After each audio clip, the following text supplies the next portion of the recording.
Welcome to Surya's TV. Good evening news. Vijayawada ఇంద్రకీలాద్రిపై కనకదుర్గమ్మ ఆలయంలో దసరా శరన్నవరాత్రి ఉత్సవాలు ఘనంగా కొనసాగుతున్నాయి. ఆలయానికి వచ్చిన ఉపరాష్ట్రపతి రాధాకృష్ణన్ దంపతులను ఆలయ అధికారులు స్వాగతం చెప్పారు.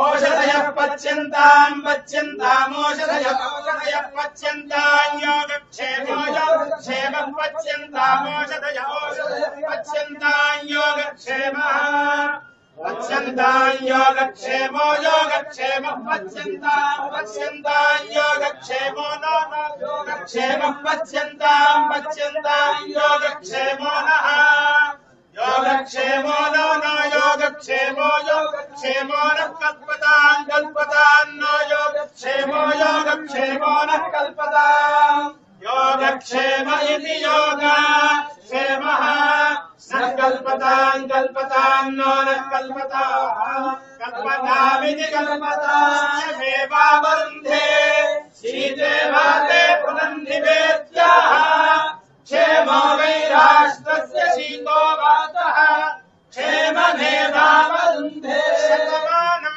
भवति शतायुः पुरुषः शतेन्द्रियः यस्येवेन्द्रिये प्रतिष्ठति।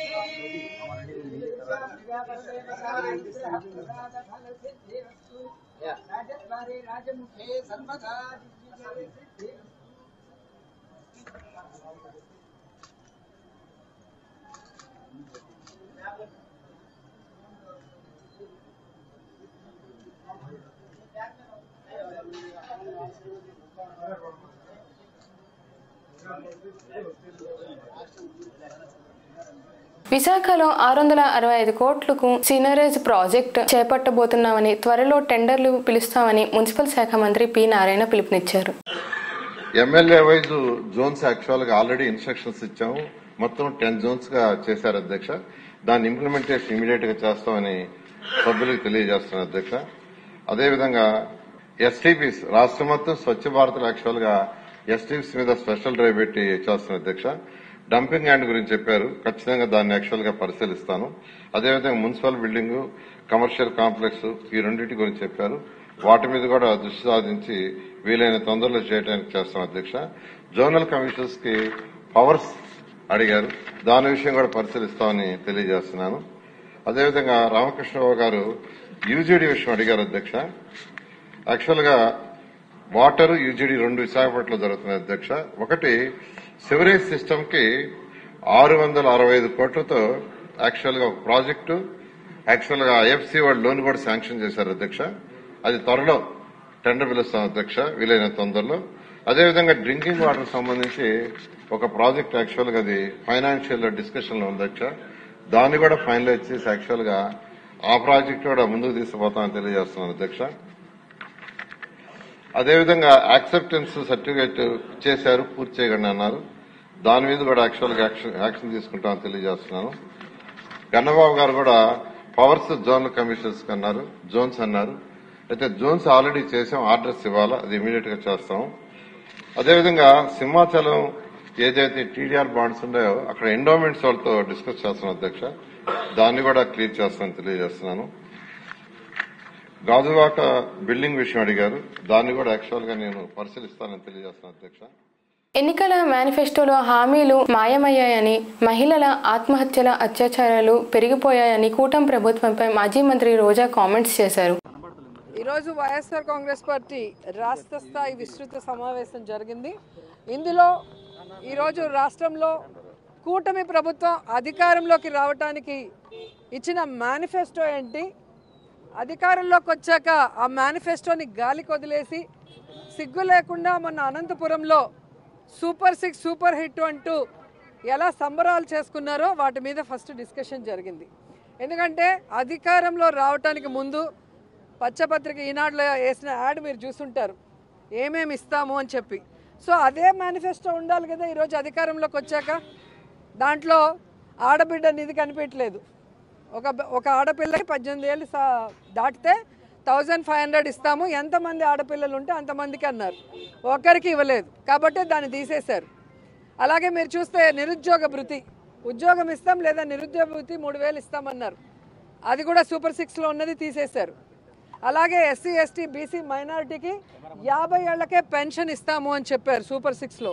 కానీ మొన్న అనంతపూర్లో జరిగిన సూపర్ 6 సూపర్ హిట్ మేనిఫెస్టో ఏదైతే యాడ్ ఇచ్చారో దాంట్లో అది కూడా లేదు 50 ఏళ్లకు పెన్షన్.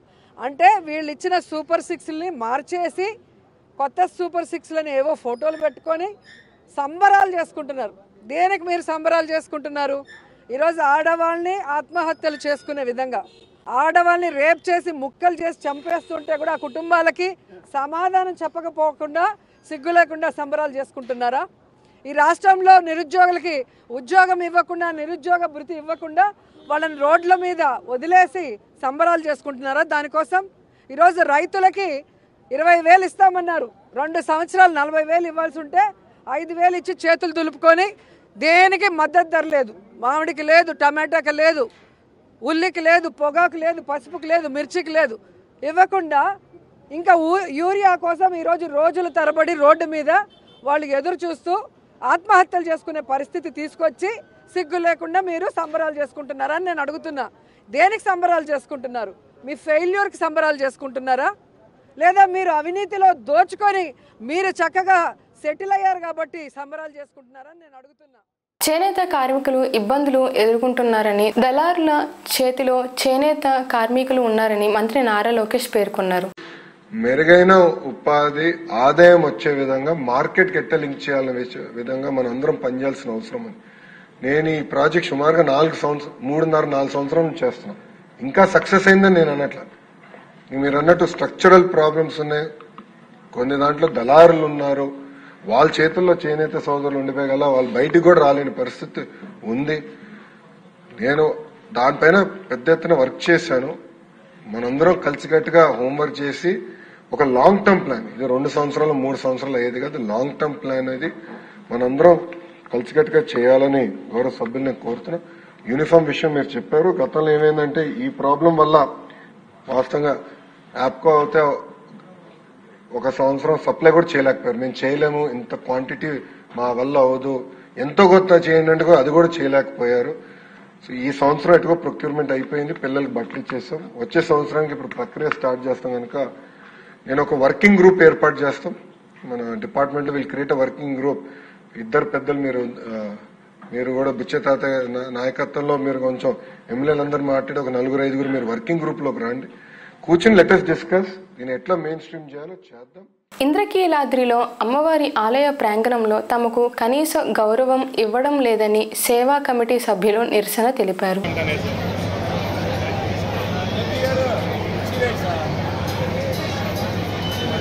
96 మంది అండి. 96 మందిలో కనీసం ఒక 10-20 కుర్చీలు కూడా ఇక్కడ మనుషులకి వేయలేదండి.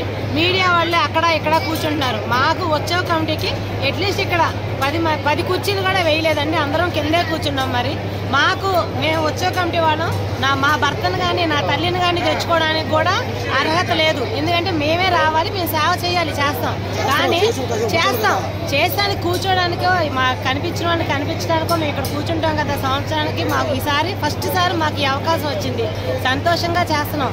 సేవ చేయమన్నారు, మేము అన్నదానం దగ్గర చేసి ఇప్పుడే వచ్చి కూర్చోడానికి కూడా కుర్చీలు వేయలేదండి.